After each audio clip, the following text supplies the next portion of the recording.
জাতীয় প্রেস ক্লাবে বর্তমান রাজনৈতিক প্রেক্ষাপটে গণতন্ত্রের ভবিষ্যৎ শীর্ষক আলোচনা সভার আয়োজন করে স্বাধীনতা ফোরাম। যে কোনো মূল্যে বাংলাদেশের গণতন্ত্রের ভবিষ্যৎ আপনাকে সামনের দিকে এগিয়ে নিয়ে যেতে হবে। বিএনপি নেতারা বলেন, আগামী দিনে বাংলাদেশের গণতন্ত্রের কি হবে তা নির্ভর করছে অন্তর্বর্তী সরকারের প্রধান উপদেষ্টা ডক্টর মোহাম্মদ ইউনূসের ওপর। নির্বাচনের বিকল্প নেই দাবি করেন তারা। অন্তর্বর্তীকালীন সরকার কখনো জনগণের দীর্ঘমেয়াদী কোনো শাসন ব্যবস্থা কায়েম করতে পারে না।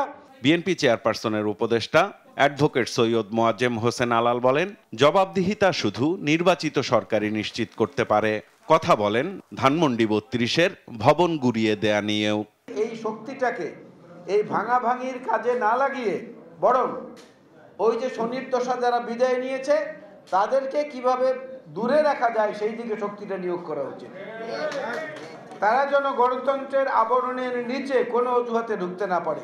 বাংলাদেশের গণতন্ত্রটা এখন একটা ক্রস রোডে এসে ক্রস ফায়ারের মুখোমুখি হয়ে দাঁড়িয়েছে।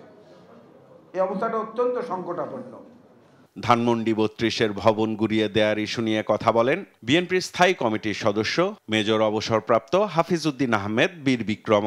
এটি কারা করেছে এই তথ্য আমাদের কাছে নাই। এতে সরকারের কি ভূমিকা ছিল সেই তথ্য আমাদের কাছে নাই। পূর্ণাঙ্গ তথ্য পেলে আমরা এই সম্পর্কে বিএনপির পক্ষ থেকে মনোভাব মিডিয়ার সামনে, জনগণের সামনে প্রকাশিত করব। গণতন্ত্রকে ধ্বংস করার জন্যে হয়তো আগামী দিনে গণতন্ত্রের পথে বাধা হয়ে দাঁড়াতে পারে, এই জন্য কেউ কেউ হয়তো বিশৃঙ্খলা সৃষ্টি করার চেষ্টা করতে পারেন। এবং বিশেষ করে এর মধ্যে প্রতিবেশী রাষ্ট্রের কোনো হস্তক্ষেপ আছে কিনা সেটিও আমরা জানার চেষ্টা করব।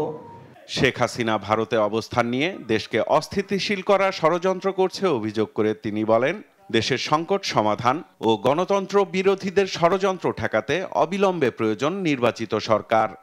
আমরা আশা করব বর্তমানে যে অন্তর্বর্তীকালীন সরকার তারা গণতন্ত্রের পথে যত বাধা আছে সেগুলো দ্রুত দূর করবেন। তারা যেন কোনো বাধা সৃষ্টি না করেন সে ব্যাপারেও তাদেরকে সচেতন হতে হবে। ছাত্ররা যদি নতুন কোনো রাজনৈতিক দল করে আমরা তাকে স্বাগতম জানাই। জনগণের কাছে আরও একটি চয়েস বাড়ল।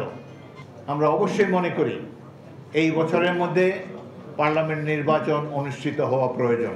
সংস্কার নিয়ে সময় অপচয়ের সুযোগ নেই বলেও মন্তব্য করেন বিএনপির এই অন্যতম নীতি নির্ধারক। এই সংস্কার প্রস্তাবের মাধ্যমে নাকি আরো সময় ক্ষেপণ। সাইফুল রিপন, দেশ টিভি, ঢাকা।